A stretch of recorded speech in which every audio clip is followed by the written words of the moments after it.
الحمد لله نحمده ونستعينه ونستغفره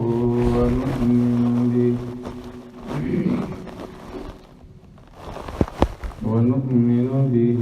ونتوكل عليه ونعوذ بالله من شرور أنفسنا ومن سيئات أعمالنا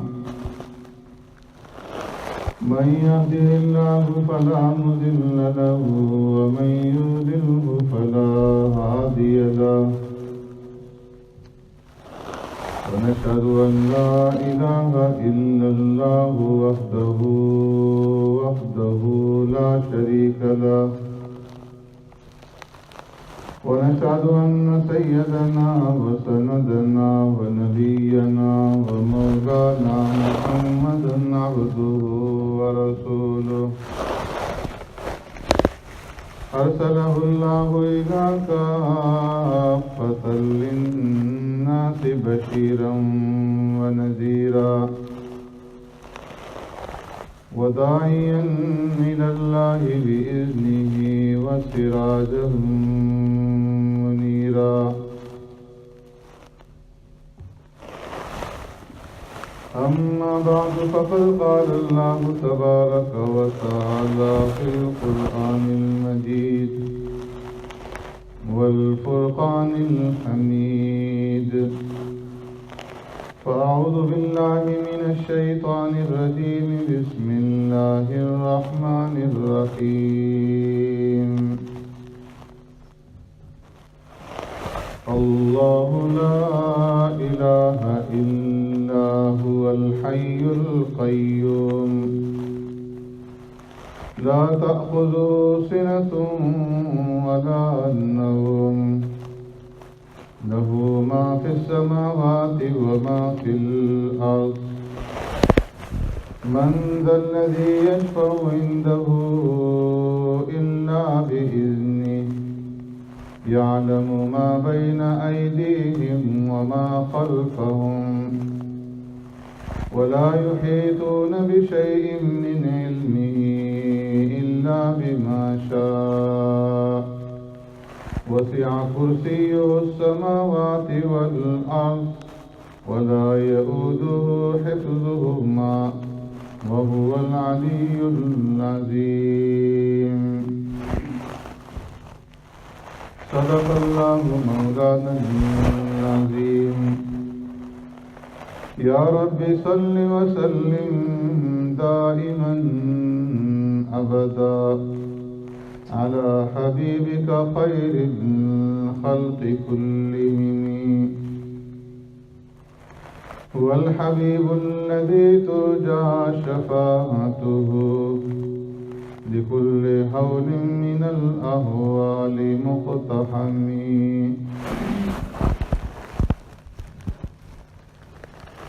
الله لا إله إلا هو اللہ وہ ذات ہے کہ نہیں کوئی عبادت کے لائق مگر وہی الحی القیوم وہ ہمیشہ سے ہے اور قائم رہنے والا ہے اور قائم رکھنے والا ہے لا تأخذو سنة ولا نوم نہیں پکڑتی اسے اونگ اور نہ نیند لہو ما فی السماوات وما فی الارض اسی کے لیے جو کچھ کے ہے آسمانوں میں اور جو کچھ کے ہے زمین میں من ذا الذی یشفع عندہ کون ہے وہ جو سفارش کر سکے اس کے ہاں الا باذنہ مگر اس کی اجازت کے ساتھ یعلم ما بین ایدیہم وما خلفہم وہ جانتا ہے جو کچھ ان کے سامنے ہے اور جو کچھ ان کے پیچھے ہے ولا یحیطون بشیء من علمہ اور وہ احاطہ نہیں کر سکتے کسی چیز کا اس کے علم میں سے الا بما شاء مگر جتنا وہ چاہے. وسع کرسیہ السماوات والارض، کشادہ ہے اس کی کرسی آسمانوں اور زمین پر. ولا یؤودہ حفظہما، اور نہیں تھکتا وہ ان دونوں کی حفاظت کرنے سے. وَهُوَ الْعَلِيُّ الْعَظِيمُ، اور وہ عالی شان عظمتوں والا ہے. آمنت باللہ وبآیاتہ.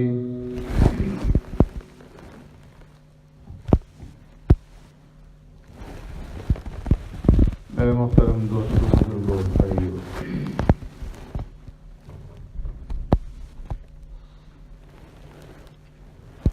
جو آیت کریمہ آپ حضرات کے سامنے تلاوت کی ہے،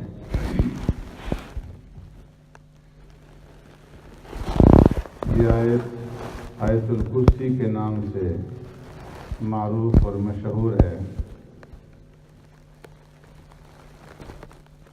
کیونکہ اس آیت کریمہ میں اللہ تبارک و تعالیٰ کی کرسی کا ذکر ہے. وسع کرسیہ السماوات والارض. تو اسی مناسبت سے اس آیت کریمہ کو آیت الکرسی کہا جاتا ہے. اور یہ قرآن کریم کی نہایت ہی عظیم الشان اور نہایت ہی اعلیٰ و عرفہ آیت ہے. روایات کے اندر آتا ہے کہ جس وقت یہ آیت کریمہ نازل ہوئی تو روئے زمین کے اوپر جتنے بت تھے وہ سب کے سب گر پڑے، اور جتنے بادشاہ تھے ان کے تاج گر پڑے، اور شیاطین کے اندر کھلبلی مچ گئی، خوف طاری ہو گیا. اپنے بڑے شیطان ابلیس کے پاس جمع ہوئے اور اس نے تحقیق کے لیے، تفتیش کے لیے بھیجا کہ معلوم کرو روئے زمین پر کیا نیا واقعہ پیش آیا ہے جس کی وجہ سے یہ خوف طاری ہے. تو فرمایا کہ شیاطین کی جماعت جب مدینہ منورہ پہنچی تو معلوم ہوا کہ آیت الکرسی کا نزول ہوا ہے. پیارے پیغمبر صلی اللہ علیہ وسلم نے حضرت ابی بن کعب رضی اللہ تعالیٰ عنہ، جن کی کنیت ابو المنذر تھی، انہیں مخاطب کرتے ہوئے ایک مرتبہ ارشاد فرمایا: یا ابا المنذر، اتدری ای آیت من کتاب اللہ اعظم؟ تمہیں معلوم ہے کہ کتاب اللہ کی آیات میں سے سب سے بڑی آیت کون سی ہے؟ تو حضرت ابی بن کعب رضی اللہ تعالیٰ عنہ نے عرض کی: اللہ و رسولہ عالم، اللہ اور اللہ کے رسول ہی بہتر جانتے ہیں. پیارے پیغمبر صلی اللہ علیہ وسلم نے دوبارہ اس بات کو دہرایا اور پھر سوال کیا کہ قرآن کریم کی سب سے بڑی آیت کریمہ کون سی ہے، سب سے اعظم آیت کون سی ہے؟ تو حضرت ابی بن کعب رضی اللہ تعالیٰ عنہ نے جواب میں فرمایا کہ اللہ لا الہ الا هو الحی القیوم. پیارے پیغمبر صلی اللہ علیہ وسلم نے خوشی سے فضرب فی صدری، حضرت ابی بن کعب رضی اللہ تعالیٰ عنہ کے سینے پر اپنا دست مبارک مارا اور فرمایا کہ اے ابا المنذر، تمہیں علم مبارک ہو. ایک روایت کے اندر ہے کہ خیر الکلام القرآن، تمام کلاموں میں بہترین کلام قرآن ہے. وخیر من القرآن سورۃ البقرہ، وخیر من سورۃ البقرۃ آیت الکرسی. اور پورے قرآن میں سب سے بہتر سورہ بقرہ ہے، اور پھر سورہ بقرہ کے اندر بھی سب سے بہتر آیت الکرسی ہے۔ ابو ہریرہ رضی اللہ تعالیٰ عنہ فرماتے ہیں، پیارے پیغمبر صلی اللہ علیہ وسلم نے رمضان المبارک کے مہینے میں میری ڈیوٹی لگا دی کہ جو زکوٰۃ کا مال بیت المال میں جمع ہے اس کی حفاظت کرنی ہے۔ فرماتے ہیں کہ میں رات کے وقت پہرا دے رہا تھا کہ ایک آدمی آیا اور غلہ اور اناج میں سے وہ چلو بھر بھر کر کے اٹھانے لگا، تو میں نے اسے پکڑ لیا، اور پکڑنے کے بعد میں نے کہا کہ میں تمہیں ضرور رسول اللہ صلی اللہ علیہ وسلم کی خدمت میں لے کر کے جاؤں گا۔ تو اس نے منت سماجی شروع کر دی کہ میں عیالدار ہوں، ضرورت مند ہوں، محتاج ہوں، اور ضرورت کی وجہ سے میں یہاں پر آیا ہوں، مجھے چھوڑ دیں، میں دوبارہ نہیں آؤں گا۔ فرماتے ہیں مجھے رحم آ گیا، چھوڑ دیا۔ صبح کے وقت پیارے پیغمبر صلی اللہ علیہ وسلم کی خدمت میں حاضر ہوا تو آپ صلی اللہ علیہ وسلم نے فرمایا کہ ابو ہریرہ، تمہاری قیدی کے ساتھ رات کو کیا بیتی؟ تو میں نے سارا واقعہ بیان کر دیا کہ اس نے اپنا ضرورت مند اور حاجت مند ہونا بیان کیا، مجھے رحم آیا اور میں نے چھوڑ دیا۔ آپ صلی اللہ علیہ وسلم نے ارشاد فرمایا کہ اس نے جھوٹ بولا، وہ دھوکے باز ہیں، اور وہ پھر آئے۔ فرماتے ہیں کہ دوسری رات پھر میں اس طاق میں اور انتظار میں تھا کہ میں نے دیکھا کہ وہ پھر آیا اور پھر غلہ اٹھانے لگا۔ میں نے اسے پھر پکڑا، اس نے پھر عذر معذرت کی کہ میں عیالدار ہوں، ضرورت مند ہوں، مجھے رحم آیا، پھر میں نے چھوڑ دیا۔ دوسرے دن صبح پھر سرکار دو عالم صلی اللہ علیہ وسلم کے ساتھ یہی سوال و جواب ہوا۔ آپ نے فرمایا کہ وہ جھوٹا ہے، پھر آئے گا۔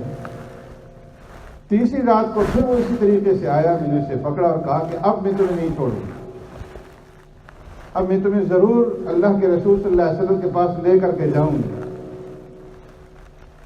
تو اس نے کہا کہ مجھے چھوڑ دو، میں بدلے میں تمہیں کوئی ایسے الفاظ بتاؤں گا کہ اگر تم ان الفاظ کو رات کے وقت پڑھو گے تو اللہ تمہاری حفاظت کے لیے نگران مقرر فرما دیں گے، اور تمہارے پاس شیطان نہیں آ سکے، تم شیطان کی سے حفاظت میں رہو گے۔ میں نے کہا کون سے الفاظ ہیں؟ تو اس نے کہا کہ آیت الکرسی، اللہ لا الہ الا هو الحی القیوم، یہ آخر تک پڑھ لیا کرو۔ صبح کو میں سرکار دو عالم صلی اللہ علیہ وسلم کی خدمت میں حاضر ہوا۔ آپ نے ارشاد فرمایا کہ ابو ہریرہ، تمہارے قیدی کے ساتھ رات کو کیا بیتی؟ میں نے عرض کی اللہ کے رسول وہ اس طرح سے آیا تھا، اور میں نے اسے پکڑا اور میں نے کہا کہ میں اللہ کے رسول صلی اللہ علیہ وسلم کے پاس تمہیں لے کر کے جاؤں گا۔ اس نے عذر معذرت کی اور مجھے چند کلمات سکھلائے۔ فرمایا وہ کون سے کلمات ہیں؟ تو ابو ہریرہ رضی اللہ تعالیٰ عنہ نے آیت الکرسی کی تلاوت کی۔ آپ صلی اللہ علیہ وسلم نے ارشاد فرمایا کہ وہ جھوٹا ہے لیکن اس نے بات سچی کہی۔ فرمایا کہ ابو ہریرہ، معلوم ہے کہ 3 دن سے تمہارا کس کے ساتھ واسطہ رہا؟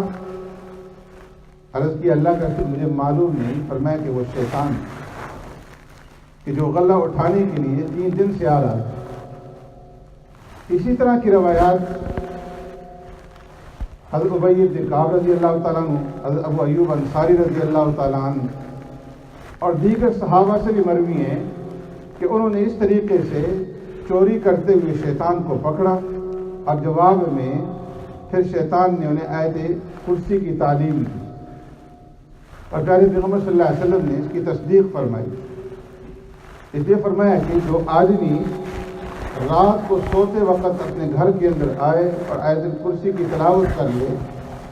تو اللہ رب العزت اس کے اوپر نگران مقرر فرما دیتے ہیں، اس کی حفاظت فرماتے ہیں۔ حضرت علی رضی اللہ تعالیٰ عنہ فرماتے ہیں کہ میں نے آقا نامدار سرور کائنات رحمت دو عالم صلی اللہ علیہ وسلم کو ممبر پر یہ ارشاد فرماتے ہوئے سنا کہ اے لوگو، تم آیت الکرسی کی تلاوت کرو، کہ جو آدمی آیت الکرسی کی تلاوت کرتا ہے تو اس کے اور جنت کے درمیان میں سوائے موت کے کوئی چیز رکاوٹ نہیں ہے۔ جو آدمی ہر نماز کے بعد آیت الکرسی کی تلاوت کرے گا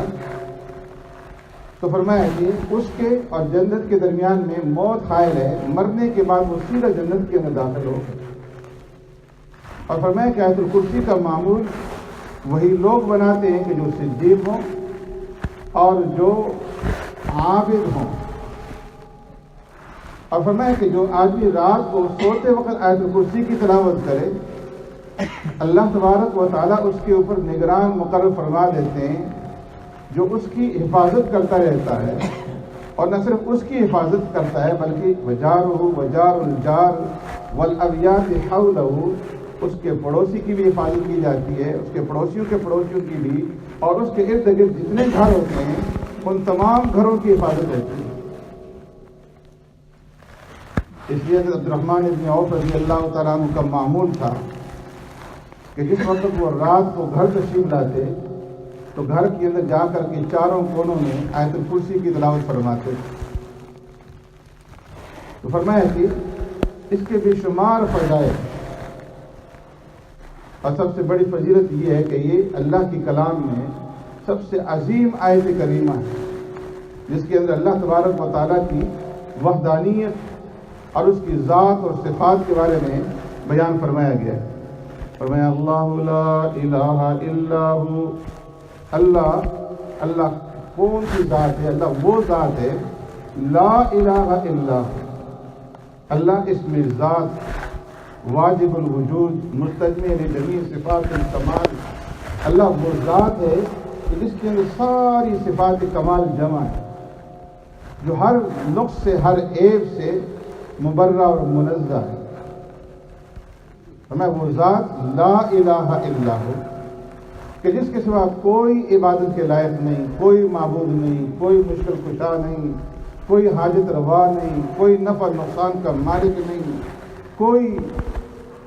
معبود بننے کے قابل نہیں، نہ باپ نہ بیٹا، نہ بڑا نہ چھوٹا، نہ سورج نہ چاند، مخلوقات میں سے کوئی چیز عبادت کے لائق نہیں ہو سکتی الا سوائے اس ذات کہ وہ ذات عبادت کے لائق ہے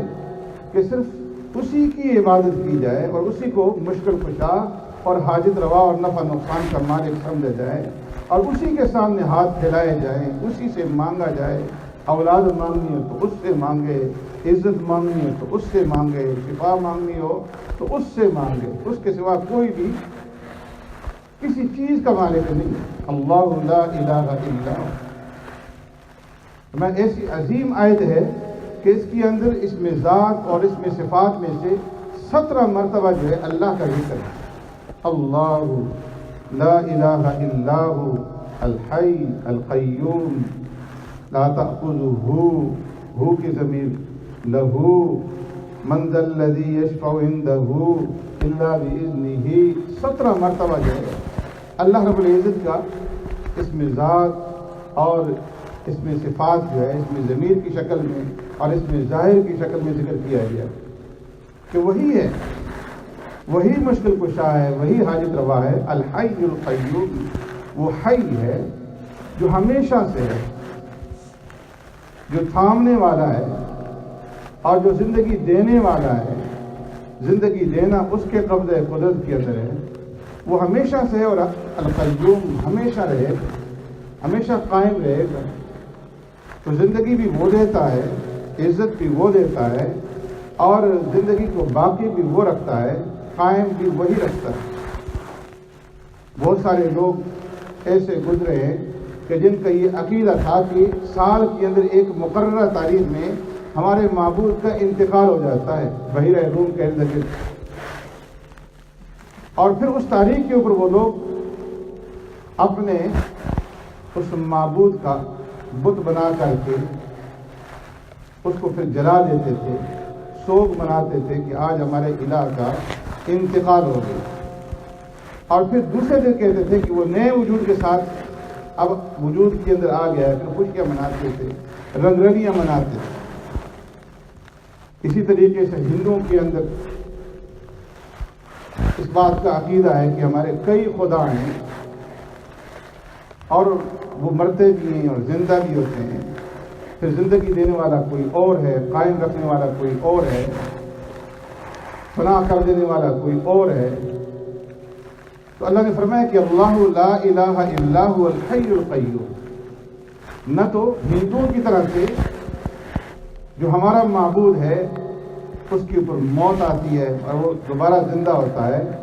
بلکہ وہ ہمیشہ سے زندہ ہے، ہمیشہ سے اور ہمیشہ رہے۔